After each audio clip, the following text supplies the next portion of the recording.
नमस्कार, जय हिंद, वंदे मातरम। आप सभी का अपने इस यूट्यूब चैनल पर स्वागत है। तो आज की क्लास में आप सभी विद्यार्थी अध्ययन करेंगे कि पॉलिटी सेक्शन के अंतर्गत जो है प्रैक्टिस सेट जो है 18 देखेंगे।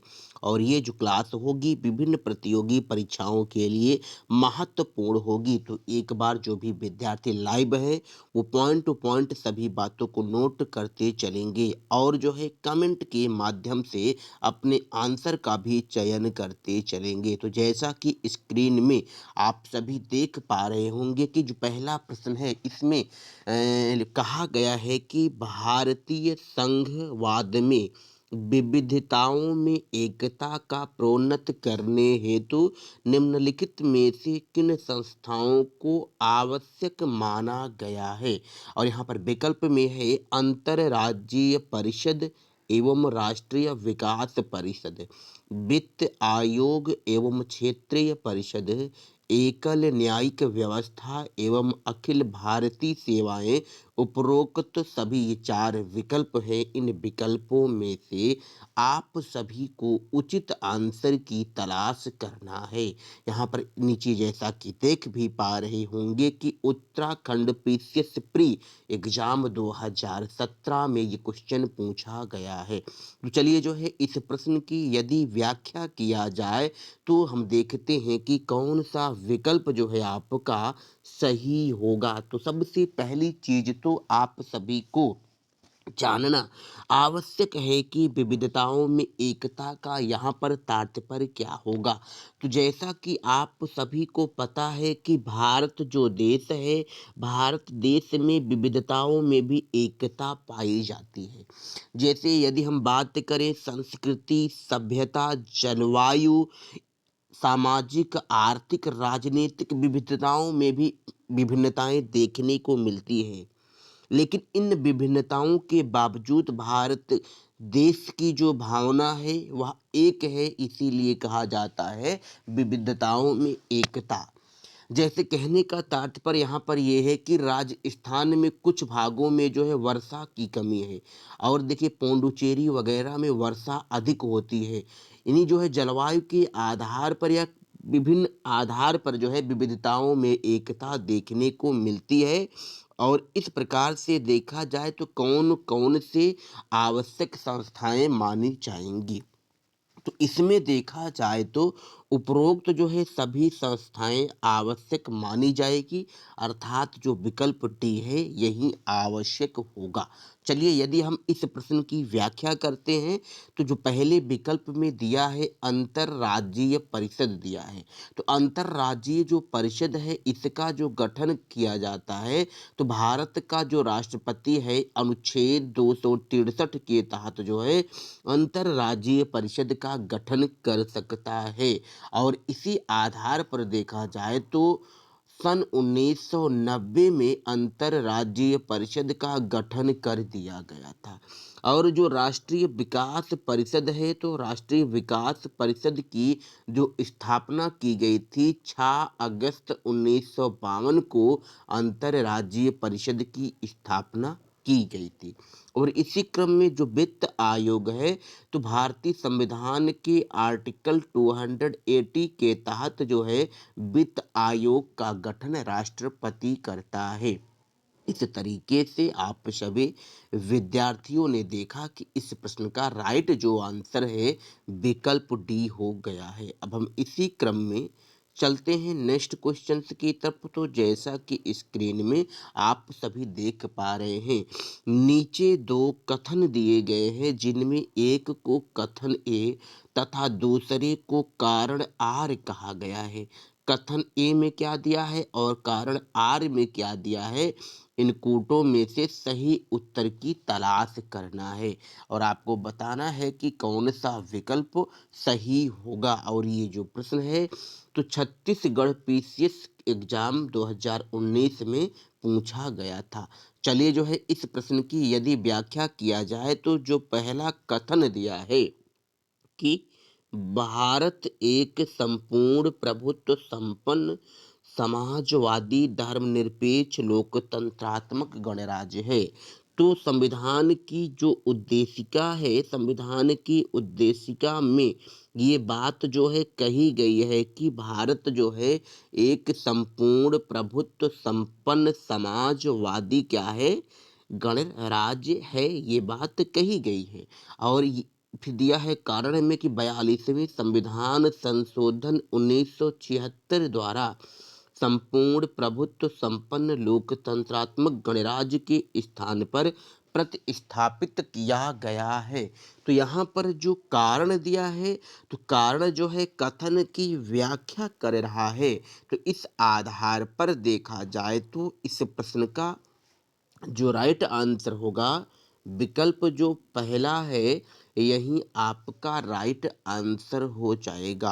अब हम चलते हैं नेक्स्ट क्वेश्चन की तरफ। तो जैसा कि स्क्रीन में आप सभी देख पा रहे होंगे कि आपको बताना है कि निम्नलिखित विवादों में से किसमें सर्वोच्च न्यायालय ने प्रस्तावना को भारतीय संविधान की मौलिक संरचना का मान स्वीकार किया। विकल्प में क्या क्या दिया है, बेरुबारी वाद दिया है, एके गोपालन विवाद दिया है, प्रीबी पर्स विवाद दिया है, केशवानंद भारती विवाद दिया है। इन विकल्पों में से आप सभी को राइट आंसर को चूज करना है। यदि यहाँ पर हम सबसे पहला जो विकल्प दिया है बेरुबारीवाद दिया है, तो बेरुबारीवाद के विषय में अध्ययन किया जाए तो जो बेरुबारीवाद का जो मुकदमा था, ये 1960 में हुआ था। और इसी वाद में यह कहा गया था कि संविधान की जो प्रस्तावना है, यह क्या है, संविधान का भाग नहीं है। आपको अच्छे से समझना है, संविधान का भाग नहीं है।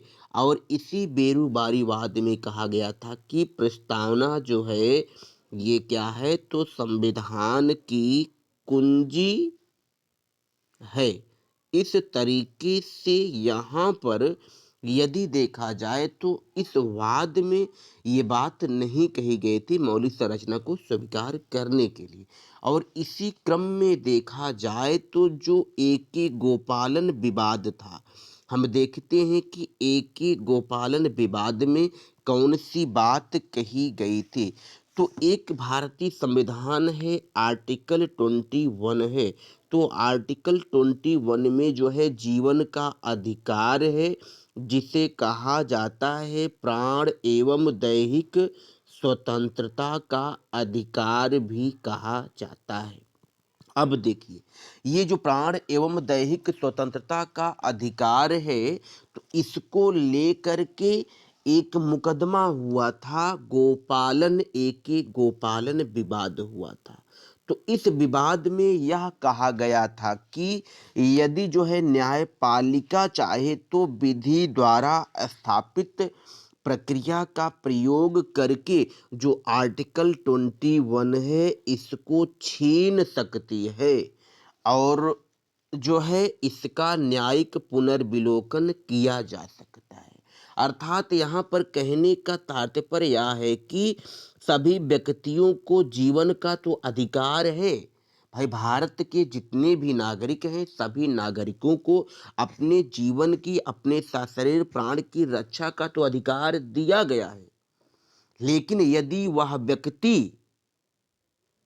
कोई संविधान विरोधी कार्य करता है तो उसके जीवन के अधिकार को छीना जा सकता है, और इसका न्यायिक पुनर्विलोकन भी किया जा सकता है न्यायालय के अधीन या द्वारा। जैसे हम आपसे बात कहें कि दिल्ली में जो निर्भया कांड हुआ था, आपको पता होगा। तो निर्भया कांड के दौरान देखा जाए तो वहाँ के जो बलात्कारी थे, तो बलात्कारियों को फांसी की सजा दी गई थी, जबकि उनको भी तो जीवन का अधिकार था। बलात्कारियों को अपने प्राण एवं रक्षा को बनाए रखने का अधिकार था। लेकिन इसके बावजूद भी देखा जाए तो विधि द्वारा स्थापित प्रक्रिया के अकॉर्डिंग संसद ने एक कानून बनाया और उस कानून के तहत जो बलात्कारी थे उनके जीवन के अधिकार को छीन लिया गया और उन्हें जो है फांसी की सजा सुना दी गई। उम्मीद करते हैं कि आप सभी को यहाँ पर ये बात समझ में आसानी से आ गई होगी। अब हम चलते हैं कि जो विकल्प नंबर सी है इसमें क्या दिया है, तो प्रीबी पर्स विवाद दिया है ना। तो देखिए जो प्रीबी पर्स विवाद है तो इसको देखा जाए तो 26वां कॉन्स्टिट्यूशन अमेंडमेंट 1971 के तहत जो है भारत के जो विभिन्न राजा महाराजा होते थे तो इनको जो उपाधियां दी जाती थी तो इस उपाधि को प्रीवी पर्स के द्वारा जो है समाप्त करने की बात की गई थी। आपको यही कॉन्स्टिट्यूशन अमेंडमेंट याद रखना है। अब चलिए, अब हम चलते हैं अंतिम विकल्प की ओर। तो यहाँ पर क्या दिया है, केशवानंद भारती वाद दिया है। तो केशवानंद भारतीवाद में क्या कहा गया है, पहली चीज तो केशवानंद भारती जो वाद है ये कब हुआ था, तो सन जो है 1973 में केशवानंद भारतीवाद हुआ था। और इस वाद में यह कहा गया था कि जो संविधान की प्रस्तावना है यह संविधान का पार्ट है, संविधान का भाग है। और इसी के साथ ही देखा जाए तो केशवानंद भारतीवाद में यह भी कहा गया था जहां कहीं भी संविधान की परिभाषा संदिग्ध दिखे वहां क्या कर सकता है, जो न्यायाधीश है संविधान का सहारा ले सकता है। और इसी क्रम में देखा जाए तो यही विकल्प जो है डी आपका राइट आंसर होगा। और अगली बात देखा जाए तो केशवानंद भारतीवाद में ही कहा गया था कि प्रस्तावना में संशोधन किया जा सकता है। और अब तक संविधान की प्रस्तावना में मात्र एक ही बार संशोधन किया गया है, 42वें कॉन्स्टिट्यूशन अमेंडमेंट 1976 के तहत।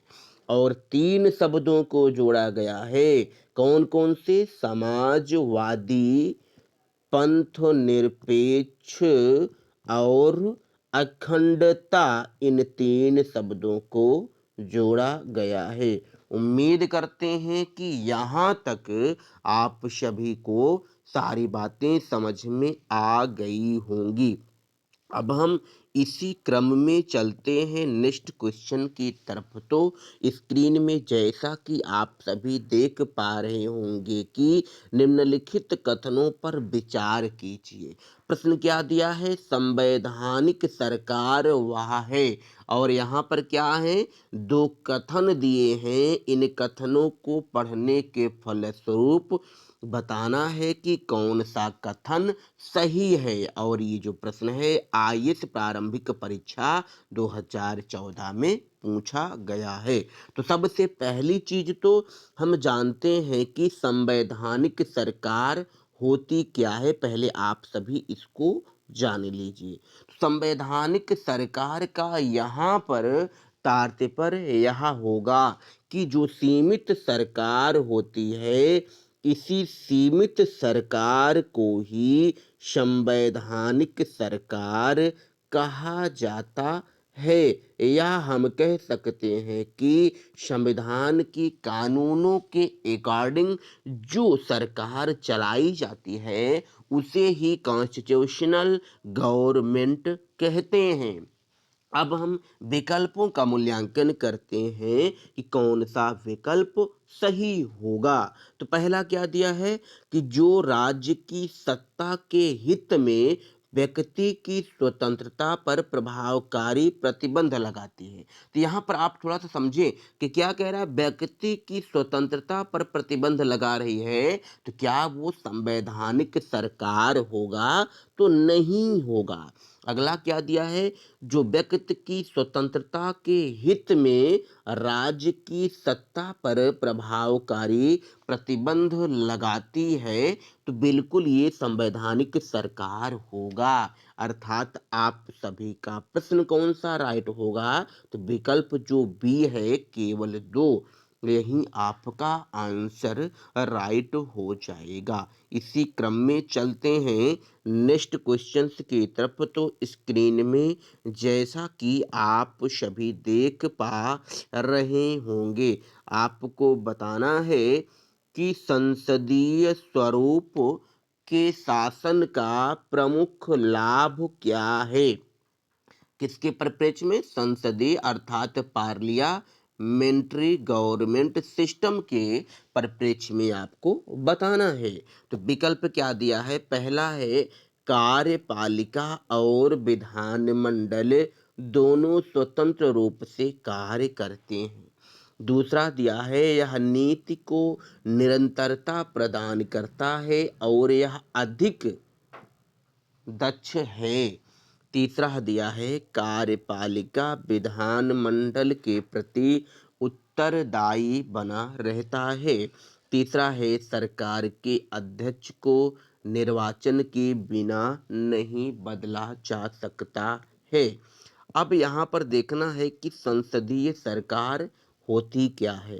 तो ऐसी सरकार जिसमें कार्यपालिका और विधायिका एक दूसरे से पृथक होकर संयुक्त होती हैं, उसे हम कहते हैं संसदीय सरकार। और देखा जाए तो संसदीय सरकारों में जो कार्यपालिका होती है, तो विधान मंडल के प्रति उत्तरदायी होती है। अब हम इसी क्रम में चलते हैं नेक्स्ट क्वेश्चन की तरफ। तो स्क्रीन में जैसा कि आप सभी यहाँ पर देख पा रहे होंगे कि पूछा गया है कि संसदीय व्यवस्था वाली सरकार वह होती है जिसमें संसद के सभी राजनीतिक दलों का सरकार में प्रतिनिधित्व होता है।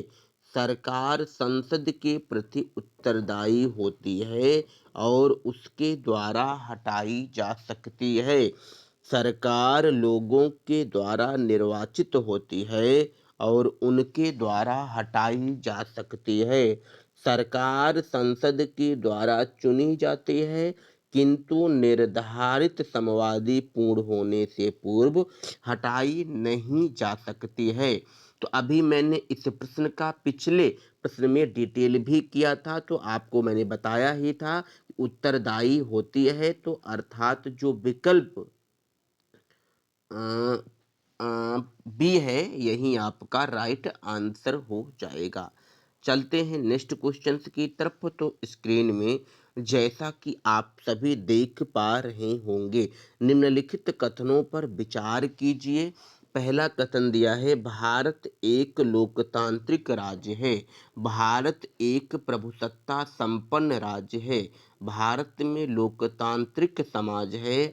भारत एक कल्याणकारी राज्य है। आपको बताना है कूट में से कौन सा कूट सही है। और ये जो प्रश्न है यूपीपीसीएस मेंस के एग्जाम में पूछा गया है।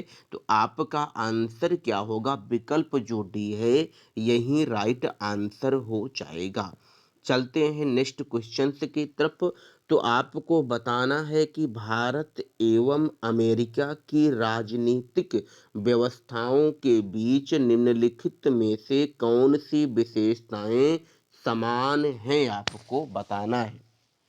पहली चीज तो आपको जानना ये आवश्यक है कि भारत में कौन सी सरकार पाई जाती है, तो संसदीय सरकार पाई जाती है। और दूसरी सरकार क्या है? संघात्मक सरकार जो है भारत में पाई जाती है। क्लियर? अब इसी तरीके से अमेरिका की यदि बात किया जाए कि अमेरिका में कौन सी सरकार पाई जाती है, तो अमेरिका में अध्यक्षीय सरकार पाई जाती है, जिसे कहते हैं प्रेसिडेंटियल गवर्नमेंट कहते हैं। और दूसरी सरकार क्या पाई जाती है, संघात्मक सरकार पाई जाती है। अर्थात हमको क्या करना है कि भारत एवं अमेरिका के परिप्रेक्ष्य में संघात्मक सरकार के विषय में बताना है कि कौन सी शक्तियां या विशेषताएं समान है। पहला चीज देखिए कि पहले में कथन में क्या दिया है कि अवशिष्ट शक्तियां केंद्र के पास हैं। यदि भारत देश में देखा जाए तो अवशिष्ट विषयों पर कानून बनाने का जो अधिकार होता है केंद्र सरकार को होता है, और अवशिष्ट विषय का जो उल्लेख किया गया है संविधान के आर्टिकल 248 में किया गया है। लेकिन यदि अमेरिका के परिप्रेक्ष्य में देखा जाए तो अवशिष्ट विषयों पर कानून बनाने का जो अधिकार होता है वह केंद्र सरकार और राज्य सरकार दोनों को होता है। अर्थात विकल्प पहला गलत हो गया क्योंकि समान नहीं है। अब देखिए अवशिष्ट शक्तियां राज्यों के पास होती हैं। यदि यूएसए के परिप्रेक्ष्य में देखा जाए तो अवशिष्ट शक्तियां राज्यों के पास होती हैं, लेकिन अपने यहाँ नहीं होती हैं, इसलिए यह भी कथन गलत हो गया। अगला है राष्ट्रपति के पास पॉकेट वीटो की शक्ति है। बिल्कुल, यदि देखा जाए तो भारत का जो राष्ट्रपति होता है तो राष्ट्रपति के पास जो है पॉकेट वीटो का प्रावधान है, भारत में भी अमेरिका में भी। एक भारत के परिप्रेक्ष्य में देखा जाए तो आर्टिकल 111 में जो है इसके विषय में बताया गया है। यदि राष्ट्रपति को पॉकेट वीटो के विषय में बताया गया है और दिया है उच्च सदन में कुछ मनोनीत सदस्य होते हैं। यदि भारत के परिप्रेक्ष्य में देखा जाए तो उच्च सदन क्या है, राज्यसभा है। और अमेरिका के परिप्रेक्ष्य में देखा जाए तो उच्च सदन क्या है, सीनेट है। जैसे अमेरिका की जो संसद होती है उसे कांग्रेस बोलते हैं। कांग्रेस के दो सदन होते हैं, एक सीनेट होता है और होता है दूसरा प्रतिनिधि सभा होता है। अपने यहाँ लोकसभा और राज्यसभा होता है। तो यदि देखा जाए उच्च सदन क्या है, अपने यहाँ राज्यसभा है। तो राज्यसभा से राष्ट्रपति जो है आर्टिकल 80 क्लाज 3 के तहत जो है 12 सदस्यों को तो राष्ट्रपति नॉमिनेट करता है, बट जो है सीनेट में वहां पर ऐसा प्रावधान नहीं है। इस तरीके से आप सभी विद्यार्थियों ने देखा कि जो विकल्प पहला है यही जो है आपका राइट आंसर हो जाएगा। उम्मीद करते हैं कि आप सभी को यहाँ पर सारी बातें समझ में आ गई होंगी। चलते हैं नेक्स्ट क्वेश्चन की तरफ। तो इसमें पूछा गया है कि भारत के संविधान के निर्माताओं का मत निम्नलिखित में से किस बात में प्रतिबिंबित होता है। विकल्प में दिया है उद्देशिका, मूल अधिकार, राज्य के नीति निर्देशक तत्व, मूल कर्तव्य। ये चार विकल्प हैं। इन विकल्पों में से आप सभी को राइट आंसर को चूज करना है। फिलहाल ये प्रश्न जो है आईएएस की प्रारंभिक परीक्षा में पूछा गया है। यदि संविधान के निर्माताओं का जो मत है किसमें प्रतिबिंबित होता है, तो उद्देशिका में होता है। क्योंकि संविधान की जो उद्देशिका है, उद्देशिका को पढ़ने के फलस्वरूप आप सभी यह जान सकते हैं कि संविधान में किन किन बातों को लिखा गया है, किन किन बातों का उल्लेख किया गया है। और इसीलिए उद्देशिका जो है, उद्देशिका को ही संविधान की आत्मा, संविधान की कुंजी और संविधान का दर्शन तथा संविधान का परिचय पत्र तथा संविधान की राजनीतिक जन्म कुंडली भी कहा जाता है। और उम्मीद करते हैं कि आप सभी को यहाँ तक सारी बातें समझ में आ गई होंगी। चलते हैं नेक्स्ट क्वेश्चन की तरफ। तो जैसा कि स्क्रीन में आप सभी देख पा रहे हैं कि भारतीय संविधान द्वारा प्रदत्त निम्न में से कौन सा अधिकार गैर नागरिकों को भी उपलब्ध हैं। अर्थात जो विदेशी हैं विदेशियों को भी कौन कौन से अधिकार उपलब्ध है। विकल्प में दिया है अभिव्यक्ति की स्वतंत्रता, दूसरे में क्या दिया है कि देश के किसी भाग में घूमने की स्वतंत्रता, और दिया है संपत्ति अर्जित करने का अधिकार संवैधानिक निराकरण का अधिकार दिया है। यदि बात किया जाए कि जो भारत देश है, तो भारत देश में जो है किनको कौन से फंडामेंटल राइट प्राप्त हैं, इसको हम डिवाइड करते हैं, 2 पार्ट में डिवाइड करते हैं। एक तरफ यदि बात करते हैं कि नागरिकों को कौन से अधिकार प्राप्त हैं, अर्थात जो भारत के नागरिक हैं, उन नागरिकों को कौन-कौन से अधिकार प्राप्त होते हैं, और जो भारत में विदेशी व्यक्ति आते हैं, तो उन विदेशी व्यक्तियों को कौन से अधिकार प्राप्त होते हैं।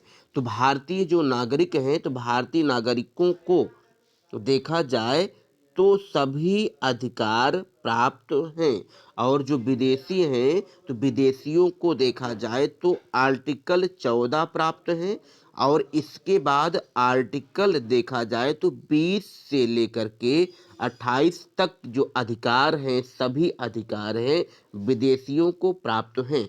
इस परिप्रेक्ष्य में यदि देखा जाए कि आपका आंसर क्या होगा, देखिए, अभिव्यक्ति की जो स्वतंत्रता है, तो इसका मेंशन आर्टिकल 19 के क्लॉज फर्स्ट में किया गया है।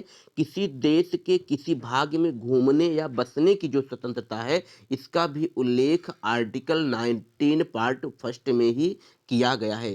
संपत्ति अर्जित करने का जो अधिकार था, इसका मेंशन आर्टिकल 19 क्लॉज फर्स्ट के पार्ट 4 में किया गया था, और आप सभी को पता है कि इसको हटा दिया गया है। और जो संवैधानिक निराकरण का अधिकार है, इसका मेंशन यदि देखा जाए तो संविधान में नहीं किया गया है, लेकिन हम कह सकते हैं कि आर्टिकल 14 में कानून के विषय में बात बताई गई है। तो विकल्प के अकॉर्डिंग यदि देखा जाए तो आपका जो आंसर होगा, विकल्प डी होगा। और ये जो प्रश्न है, झारखंड पीसीएस के प्रारंभिक परीक्षा में पूछा गया प्रश्न है।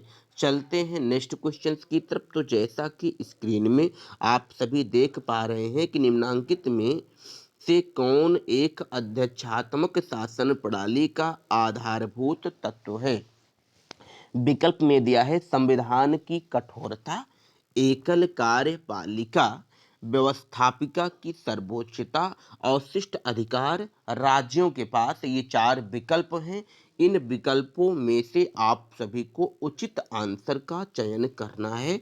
तो विकल्प जो डी है, यही जो है आपका राइट आंसर हो जाएगा अध्यक्षात्मक शासन प्रणाली के परिप्रेक्ष्य में। यहाँ पर कभी कभी आपके एग्जाम में पूछा जाता है कि अध्यक्षात्मक शासन प्रणाली के और क्या क्या नाम हैं।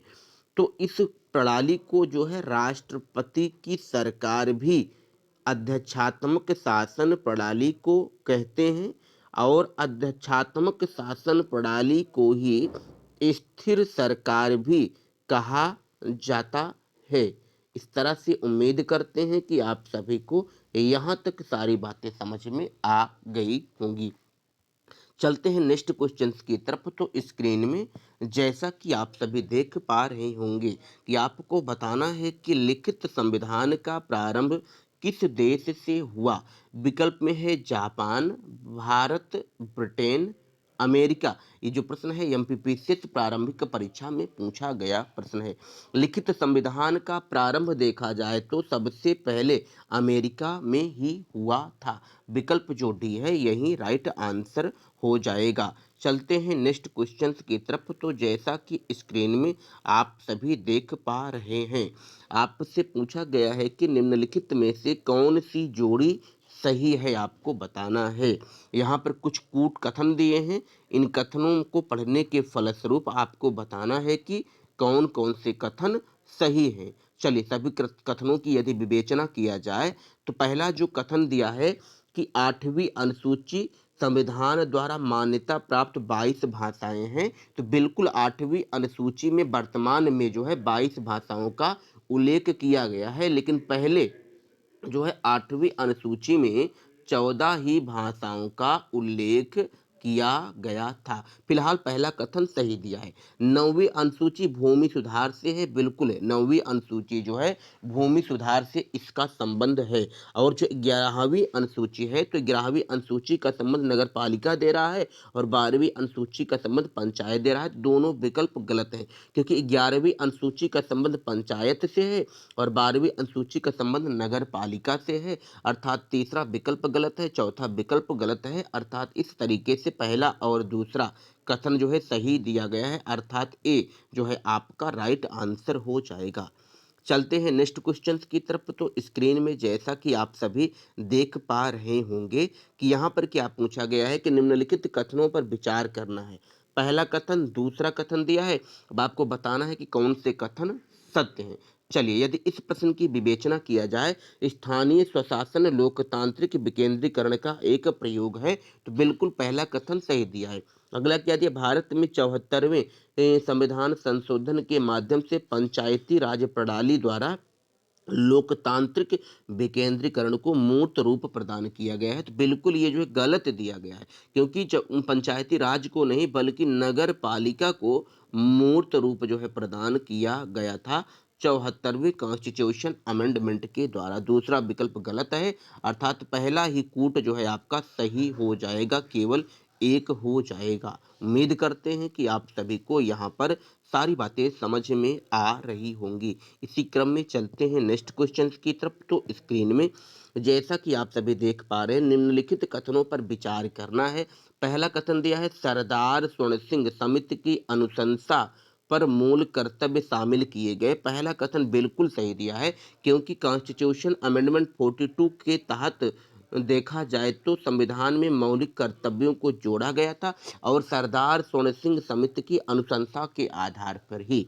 अगला दिया, 42वें संविधान संशोधन 1976 द्वारा 11 मौलिक कर्तव्य जोड़े गए। बिल्कुल गलत दे रहा है, क्योंकि 42वां जो कॉन्स्टिट्यूशन अमेंडमेंट हुआ था इसके तहत जो है 10 मौलिक कर्तव्यों को ही जोड़ा गया था। बाद में क्या किया गया, एक कॉन्स्टिट्यूशन अमेंडमेंट और हुआ था, उसका नाम है 86 कॉन्स्टिट्यूशन अमेंडमेंट 2002 में हुआ था, जिसके तहत जो है 11वें मौलिक कर्तव्य को जोड़ा गया, जिसमें ये कहा गया था कि प्रत्येक अभिभावक का यह कर्तव्य होगा कि अपने 6 से 14 वर्ष तक के बच्चों को अनिवार्य एवं निःशुल्क शिक्षा प्रदान करे। अर्थात इस तरीके से देखा जाए कि इस विकल्प में कौन सा प्रश्न विकल्प आपका सही होगा प्रश्न में, तो केवल एक हो जाएगा। उम्मीद करते हैं कि आप सभी को यहाँ तक सारी बातें समझ में आ गई होंगी। चलते हैं नेक्स्ट क्वेश्चन की तरफ। तो स्क्रीन में जैसा कि आप सभी देख पा रहे हैं, भारत के संविधान में कल्याणकारी राज्य अर्थात सामाजिक और आर्थिक प्रजातंत्र की स्थापना का आदर्श किसमें स्थापित है। विकल्प में दिया है मूल अधिकार, मूल कर्तव्य, उद्देशिका, नीति निर्देशक तत्व। ये 4 विकल्प हैं। इन विकल्पों में से आपको उचित आंसर का चयन करना है। तो डीपीएसपी जो राज्य के नीति निर्देशक सिद्धांत हैं, तो राज्य के नीति निर्देशक सिद्धांत में ही देखा जाए तो संविधान का एक आर्टिकल है 38, तो 38 में ये कहा गया है कि राज्य जो है एक ऐसी सामाजिक आर्थिक व्यवस्था बनाएगा कि जिससे सभी नागरिकों का कल्याणकारी विकास हो सके। अर्थात विकल्प जो डी है यही आपका राइट आंसर हो जाएगा। इसी क्रम में चलते हैं नेक्स्ट क्वेश्चन की तरफ। तो आपको बताना है कि निम्नलिखित में से कौन सी जोड़ी सही है, और सही के पश्चात यहाँ पे विकल्प है, इन विकल्पों में से आपको सही आंसर की तलाश करना है। पहला क्या दिया है, नागरिकता अनुच्छेद 1 से 11 दिया है, तो बिल्कुल ये गलत दिया, क्योंकि नागरिकता का जो उल्लेख है आर्टिकल 5 to 11 में किया गया है और संविधान के किस भाग में, संविधान का जो पार्ट है 2 इसमें किया गया है, अर्थात पहला विकल्प गलत दिया है। दूसरा विकल्प सही है, मूल अधिकार का उल्लेख आर्टिकल 12 टू 35 में किया गया है। और डीपीएसपी के विषय में देखा जाए अनुच्छेद 36 से 51 ए दे रहा है, ये भी गलत है, क्योंकि डीपीएसपी का जो मेंशन किया गया है आर्टिकल 36 से 51 में ही किया गया है। और 51 ए जो है, तो 51 ए में क्या है, फंडामेंटल ऑफ ड्यूटीज है, जो जिसे कहते हैं राज्य के नीति निर्देशक सिद्धांत कहते हैं। और जो राज्य के नीति निर्देशक सिद्धांत हैं, इनका जो मेंशन किया गया है संविधान के किस भाग में किया गया है, तो भाग जो 4 है, 4 के ए पार्ट में किया गया है। इस तरीके से आप सभी ने देखा कि इस प्रश्न का केवल जो विकल्प है बी, यानी केवल 2 ही आपका राइट आंसर होगा। उम्मीद और आशा करते हैं कि यहाँ तक आप सभी को सारी बातें समझ में आ गई होंगी। इसी क्रम में चलते हैं नेक्स्ट क्वेश्चन की तरफ। तो बताना है आपको, निम्नलिखित कथनों पर विचार करें।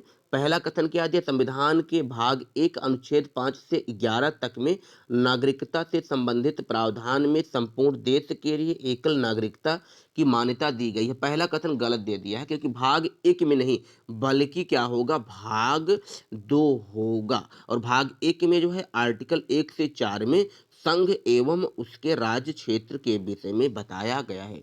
दूसरा है, भारत में केवल प्राकृतिक व्यक्तियों को ही नहीं बल्कि विधिक व्यक्तियों को भी नागरिकता दी जा सकती है।